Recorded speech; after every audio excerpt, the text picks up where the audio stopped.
Hello everyone, Yash here, and today we're going to be talking about Spider-Man Homecoming. So basically to sum it up, when I first saw this film and I came out of it, I was underwhelmed by it, once again. And that's because I fall into the trap that I always do with seeing Marvel movies, is as I always see it as a sequel to the previous film. So when I went into Spider-Man Homecoming, I guess I subconsciously went into it expecting more stuff, expecting like a sequel to Captain America Civil War, which was, in my opinion, the best film at the time. And so when I went in Spider-Man Homecoming and realized, oh, it's a more Spider-Man central kind of movie. It's more focused on doing its own thing than just trying to tie into the entire universe. And of course, in that way, I would feel underwhelmed. But after having rewatched that movie over and over again and being able to accept it for where it fits in the MCU timeline, I can honestly say that this is a really good Spider-Man movie. They do take a lot of risks with the movie. I mean, we have a lot of, like, with Uncle Ben, for example, they never really explain or address what's going on with Uncle Ben. Like, is he was he a character in the universe? Like, they never really seem to address the great power comes great responsibility. A lot of iconic stuff in the entire movie, as well as spoiler alert, MJ is played by Zendaya. I think that's a good casting choice because Zendaya seems like the kind of character who could portray that kind of personality. Although the personality of Mary Jane is someone who's very like spunky and out there, very positive, dramatic, and Zendaya portrays an MJ in the Spider-Man movie who's more of an I don't care attitude, kind of a reserved, kind of a cynical look. So the personalities are very different, even though the character is supposed to be the same. But I didn't care about that. I think it is more of just the Uncle Ben thing that just kind of threw me off guard, and the great power comes great responsibility and all that stuff, and it just kind of makes me go, how much of the original source material does this film include? Because it doesn't really seem to have much of the original stuff. And on the one hand, I'm kind of okay with that. I mean, this is the third reboot of Spider-Man within a 20-year period. I mean, Batman's had 3 reboots, but at least that was over the course of like nearly 30 years. Versus Spider-Man's like within 20 years, and it just feels like I think we needed to have a Spider-Man movie that wasn't just gonna rehash the same characters, same tropes, same stuff, but really do a Spider-Man movie that just feels different. And I applaud this movie for truly being different while staying true to the spirit of who Spider-Man is.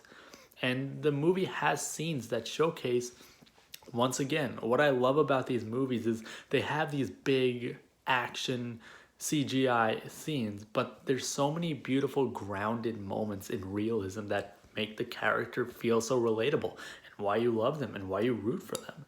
I mean, there's a great opening.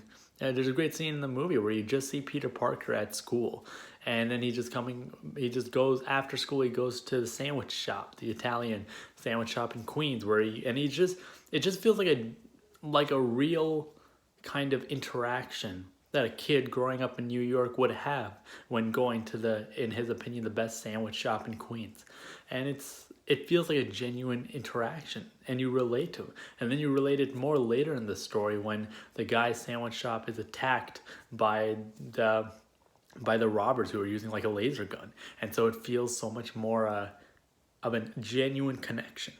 Because, oh my God, that's Del Mar's sandwich shop. And you feel that kind of connection. The movie is definitely very, very comedic. There's a lot of great comedic moments. Just when, and a lot of it stems from Spider-Man just being a kid who makes mistakes like any kid would. Like, there's a scene when Spider-Man sees a guy kind of trying to get into a car with a crowbar, and so he stops the guy. He's like, hey, you can't hijack cars, man, it's wrong. And then the guy responds, that's my car. And this is my car. Oh, what's the big deal? What the hell?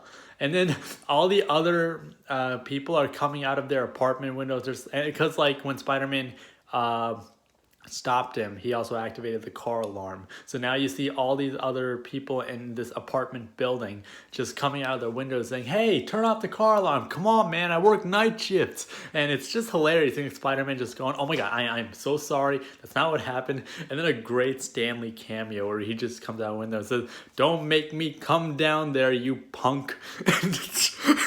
It's perfect. It really is a priceless Stanley cameo. And it's hilarious because it really showcases Spider-Man really being a friendly neighborhood Spider-Man. He's not out with the Avengers doing all these larger than life kind of stuff. You know, he's more of a neighborhood kind of superhero.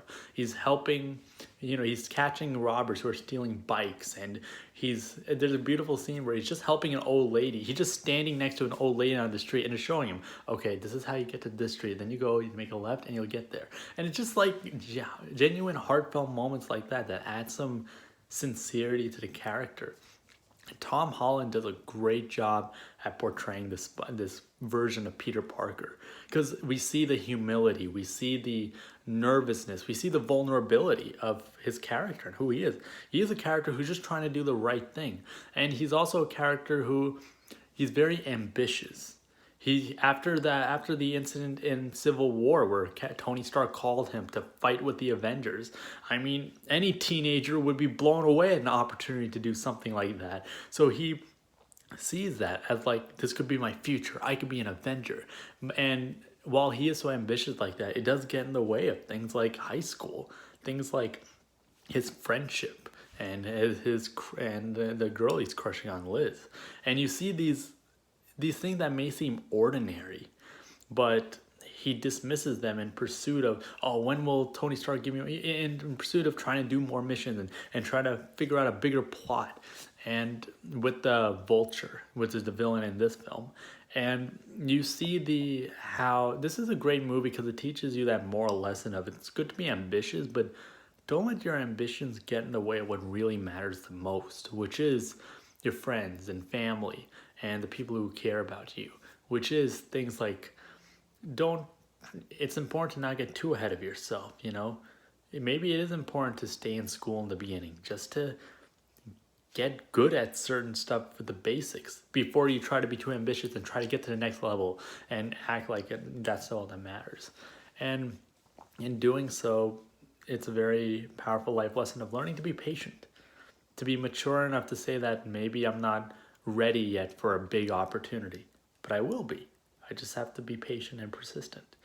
And it's admirable. And I like the film for teaching that kind of life lesson, because that's part of who Spider-Man is. It's part of a young Spider-Man, is that he is that kind of character who is a teenager. And again, oh my God, how many times have we seen movies and shows with high school as the setting for the story, and all the kids look like they're in their 20s? And finally, we have a Spider-Man that looks like he's a teenager. We have a high school filled with students who look like they're 15, 16 years old. And when I mean that, I mean they look like kids. They look like kids. They look like how a normal 16-year-old would look in high school. And it works, and it's funny, and it's genuine. And I love that sincerity in that. I also like how they made a few changes too, where this is a very fancy science tech kind of high school, like very more smarter students. But you see how that plays into, because it's Peter Parker. He's a very smart guy in terms of figuring out his web shooters, in terms of all that. And you see that play into the story.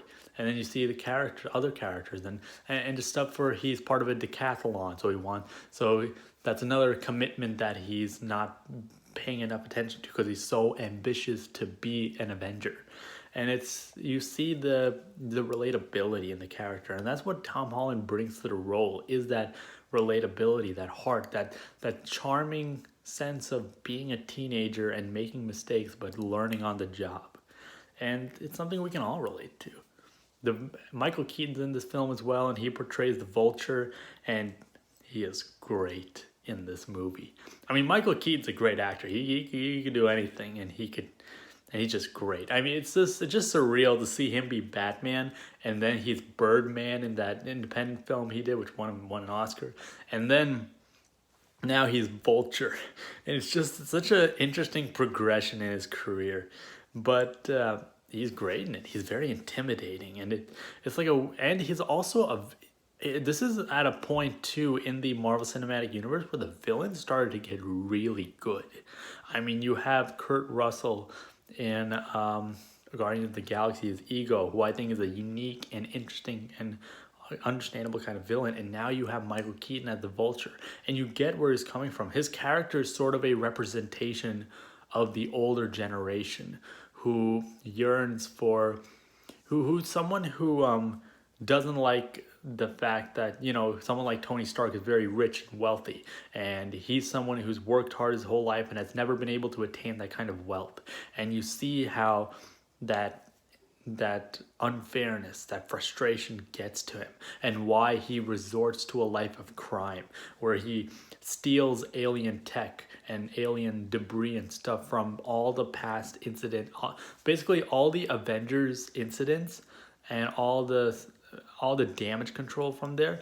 He basically, his character is a Vulture, and he has this big Vulture robotic kind of suit, and he steals the alien tech and sells it to the black market, and that's how he makes all his money. And you see how on the one hand he is a villain because that's wrong, but on the other hand you get where he's coming from. He's a father, and he has a family, and he wants to and you see the unfairness that he's worked hard his whole life but never was able to attain the kind of success he had hoped for, so he resorts to a life of crime to achieve what he wanted to achieve all along. And it's a very relatable villain, it's a very understandable villain, and you get it. What's also great, because this is a spoiler alert for the movie, but you see Michael Keaton, and it turns out, so there's a homecoming dance, hence Spider-Man Homecoming, there's a dance. So Peter goes and he asked his crush out, so she said yes. And so when Peter goes to Liz's house, Michael Keaton opens the door. And then this is at a moment where Michael Keaton doesn't know that Peter Parker is Spider-Man. But Peter Parker knows that Michael Keaton is the Vulture. So he's looking at Michael Keaton in such a terrified way, and Michael Keaton's like, "Oh, hi, you must be Liz's date." And so it's just hilarious to see that juxtaposition of, oh my God, Peter Parker's going out with his crush, and his crush's dad is the Vulture. And it's just so weird and surreal, and it's very, very funny. They really take that scene, they use that scene to its advantage in all its comedic glory. Michael Keaton's creepiness kind of shines here and there in a very genuinely funny way. Peter Parker's horrified expression is just perfect. I'm surprised that's not a meme yet. And it's great. It's definitely funny. It's charming. I love all the other side characters as well. Peter Parker's friend, Ned, and he's also a really cool, fun friend, kind of like a friend that you would have as like a nerdy, techie friend back in high school. And that's why I love it. It is so authentic and sincere with its storytelling and its characters, and that's why it feels so surreal. Even Iron Man, as Tony Stark as Iron Man's in this movie too, but he doesn't steal the show. Like, this isn't Iron Man and Spider-Man the movie. This is Spider-Man. This is Spider-Man's movie, and Iron Man's in there as another character who's meant to, as a supporting character for Spider-Man. And it's a great, he plays sort of a mentor, father figure kind of role to Peter Parker. And there's a great scene when Peter Parker, when Tony Stark needs to take Spider-Man's Spidey tech suit. When Tony Stark needs to take Spider-Man's Spidey tech suit from Peter Parker because of a big mistake he made in the movie, there's a great scene where Spider-Man just responds, no, I'm not, you can't take, I'm nothing without this suit. And then Tony Stark replies, if you're nothing without this suit, then you don't deserve to have it. And it's a very tough love kind of moment, but you see how after that scene, it really makes Peter Parker think more about who he is and what he wants, what the right thing to do is, to learn to be patient and not let the ambition or the desperation for wanting more out of life consume him, to learn to be grateful for what he has, to be patient and build upon the relationships and the opportunities he has now, rather than trying to just desperately attain the big goal or big dream.